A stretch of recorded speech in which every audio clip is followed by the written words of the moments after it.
오늘은 딱 차트 하나만 보면서 이야기를 나눠볼까요? 이 차트는 세계 각 지역에서의 무역거래에서 사용되는 통화 비중을 보여줍니다. 각 지역별로 달러, 유로, 기타 통화의 사용 비율을 나타내고 있습니다. 이를 통해 미국 달러의 글로벌 영향력을 분석할 수 있습니다. 당연히 아메리카 대륙에서는 거의 100%, 아시아 태평양 지역에서는 거의 90%의 비중을 보이는 반면 유럽과 EU 지역에서는 유로화에 밀려 힘을 쓰지 못하고 있지만 기타 나머지 세계 전 지역에서 거의 70%의 통화 비중을 차지하고 있습니다. 미국 달러는 여전히 많은 지역에서 주요 무역 결제 통화로 사용되고 있으며 특히 아메리카와 아시아 태평양 지역에서는 절대적인 위치를 차지하고 있습니다. 그러나 유럽에서는 유로화가 주요 통화로 사용되고 있어 달러의 영향력이 상대적으로 낮습니다. 그렇다고 달러의 영향력이 유럽 지역에서 절대적인 약세에 위치하고 있을까요? 그렇지 않습니다. 유럽 주요 국가의 안보를 책임지는 나토가 미국의 군사적 영향력 아래에 있기 때문에 유로화는 달러와의 얼굴 마담 역할일 뿐입니다. 많은 사람들이 천조국의 천문학적인 부채 때문에 달러화가 몰락할 것이라고 이야기합니다. 과연 그럴까요? 1973년 금태환을 폐지시키고 페트로달러로 변신한 이후 이제 미국은 중동에서 영향력을 잃고 페트로달러로서의 역할도 끝났기 때문에 달러는 휴지 조각이 될 것이라고 합니다. 오바마 시절부터 중동에서 미군을 철수시키며 미국의 안보 우산을 제공하던 사우디, 아라비아를 중심으로 하는 중동 원유 시장과의 연결고리가 끊어졌다는 것을 지적할 수도 있지만 현재 글로벌 1위의 에너지 수출 국가는 미국이 되었다는 것을 상기할 필요가 있습니다. 또 다른 것은 우크라이나 전쟁이 마무리되면 러시아에 대해 유럽 에너지 공급 라인과 글로벌 식량 공급 라인이 미국의 손아귀에 들어오게 됩니다. 이 모든 것들을 설마 중국의 위안화로 거래될 것이라는 농담은 너무 웃기지도 않습니다.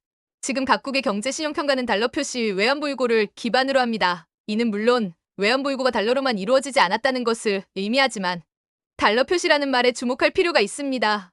진시황이 중국을 통일한 위대한 왕으로 이름을 남긴 업적 중의 하나는 척도의 통일이었습니다. 기준점이라는 것은 게임의 룰이고 게임의 룰을 지배하는 자가 언제나 승자로 남습니다. 아메리카 대륙에서 자기들끼리 총질하며 싸우던 미국이 일본의 진주만 공습으로 세계대전에 휩쓸린 이후 기축통화국의 지위까지 오른 미국의 최대 수출품은 미국채를 통한 달러와 인플레이션이었습니다. 미국 정부의 빚은 천문학적이지만 사람들이 잘 모르는 사실 몇 가지는 글로벌로 진출한 미국 기업이 해외에 보유한 막대한 자산과 이 자산에 붙어있는 아직 미국 정부에 지불하지 않은 세금도 천문학적이라는 것이며 또 다른 하나는 기축통화 발권력을 보유한 연준이 보유한 미국채와 MBS 규모와 이 자산들로부터 수익이 발생할 경우 6%를 제외한 모든 수익은 미국 정부의 자산으로 귀속된다는 점입니다. 보통 국가의 중앙은행에서 발행한 통화에 문제가 생길 시 일반적으로는 정부 세금으로 통화 가치를 높이기 위해 구제금융을 투입시켜야 하지만 미국은 연준의 통화량 조절 실패로 달러화가 신뢰를 잃어버리면 정부 조직이 아닌 사은행들의 조직인 연준의 손실을 미국 정부가 막아줄 의무가 없을 뿐만 아니라 달러의 가치가 하락하게 되면